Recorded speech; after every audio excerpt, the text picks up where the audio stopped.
Hi guys, it's Mrs. Tamimi, who's ready for library time. Me. I'm so happy to see you today. I have a really fun story for you today. But first, look who's here. George is ready to hear the story with me. And Mr. Tiger is here, and he actually wants to hear this story today because there's a tiger in the story that I'm going to read. And it looks just like this tiger. So he's going to sit right here behind me. And also, I thought it was perfect time to introduce you to another new friend we have. Look at this soft, cute lion. I like him because he sits nicely. And I think he'll sit nicely on our bookshelves, maybe by the Elephant and Piggy books. What do you guys think? Isn't he cute? There's a lion in this story too, so he's gonna sit right here. And I have another new friend. Look at this guy. He's a lemur. Isn't he cute? There's a monkey in the story I'm gonna read. I'm gonna put Mr. Lemur right here. You see him? And one more new guy. Mr. Rodoff is gonna love all these new animals. I just know it. This guy is a snake. And I have Mr. Snake because actually we were supposed to have a book fair coming up. And the theme for the book fair is Welcome to the Jungle. And so I saw him in the store and thought, oh, he would be fun to decorate our book fair. So we don't know when the book fair will be, but I have this cool new snake. He's kind of heavy. And there's a snake in this book too. So that's why I brought him out today. He's a nice snake. I'm going to angle him right here. Can you see? So now they can all watch the story that I'm going to read to you, which is, drum roll, The Circus Ship by Chris Van Dusen. It's an awesome book. It's one of my faves. And I am going to read this story with permission from Candlewick Press. So here we go. This is The Circus Ship.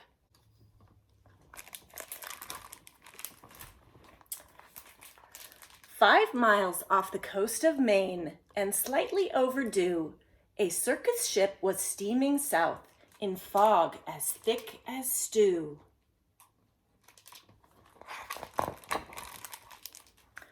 On board were 15 animals who traveled to and fro. The next day it was Boston for another circus show.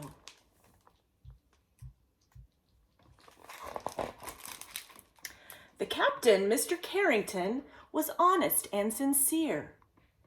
He thought that they should drop the hook and wait for things to clear.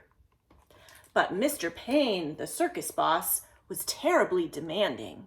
He stomped up to the helm where Captain Carrington was standing and screamed, "Don't stop, keep going, I've got a show to do.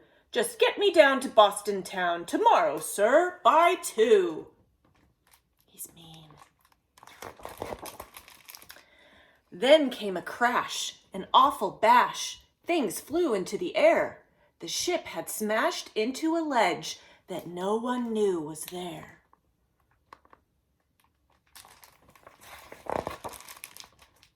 The shattered ship began to tip, then sank without a sound. The splashing, thrashing animals swam round and round and round. Yikes. The captain said to Mr. Payne, "Pray tell, what shall we do? We can't just leave them here to drown. We've got to save them too." "The animals?" yelled Mr. Payne.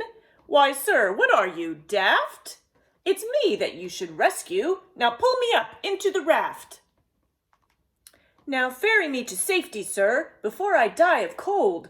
Don't question me," barked Mr. Payne. "Just do as you are told." He's not very nice.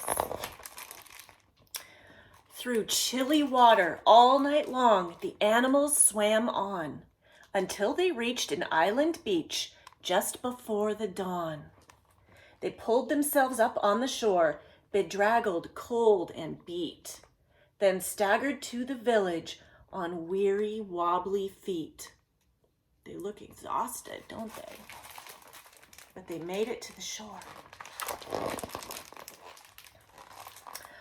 The people in the neighborhood had just begun to rise, and when they saw those animals, they had to rub their eyes. They thought they saw an elephant? But wait, how could that be?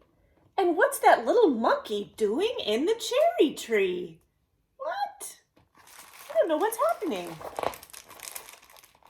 Soon animals were everywhere and into everything. There's an ostrich in the outhouse. Hey, there's a hippo in the spring. There's a tiger in the tulips. There's a lion on the lawn. There's a python in the pantry. It went on and on and on. Mr. Hood was stacking wood and nearly jumped a mile when he found the alligator sleeping on his pile. And Mrs. Dotty Daly, who grew daisies by the bunch, discovered that the zebra had been eating them for lunch. And Miss Fanny Feeny found, according to the rumors, the silly little circus monkey swinging in her bloomers. Bloomers are like old-fashioned pants that ladies would wear under their long skirts. They called them bloomers. But everything changed quickly, like the turning of the tide, the night the abbot's shed caught fire with Emma Rose inside. From high above the abbot's farm, the tiger saw the shed. The sight of smoke and fire triggered something in his head. He jumped through flames 1,000 times back in his circus days. So he ran past all of the people and he leapt into the blaze. Then everybody panicked. Help, help, what can we do? When from the raging fire, something big burst into view. It was the most amazing sight, and everybody froze when they saw the tiger saving little Emma Rose. The tiger's risky rescue changed everybody's mind. The animals weren't bothersome. The animals were kind. And so they lived together. Side by side, they got along. It didn't seem like anything could possibly go wrong. Then Little Red, the messenger, came running with the word. Apparently a circus ship had sunk, from what he'd heard. The animals are from that boat. They swam in from the bay.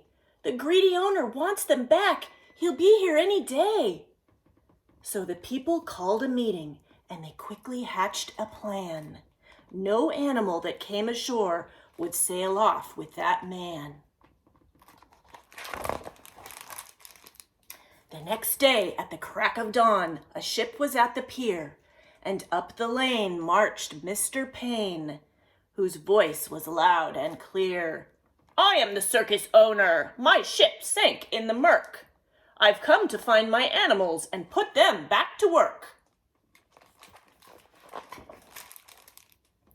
He hiked until he came into the center of the town. His face was red. He scratched his head. He stood there with a frown. Mr. Payne looked high and low, but still he couldn't see the 15 circus animals of his menagerie. Can you see them? They're hiding. He doesn't see them. He ran around the alleyways. He searched the village square. He even checked a chicken coop. His animals weren't there. Mr. Payne was tuckered out. His heavy chest was heaving. Then Little Red stepped up and said, Hey, I think your boat is leaving.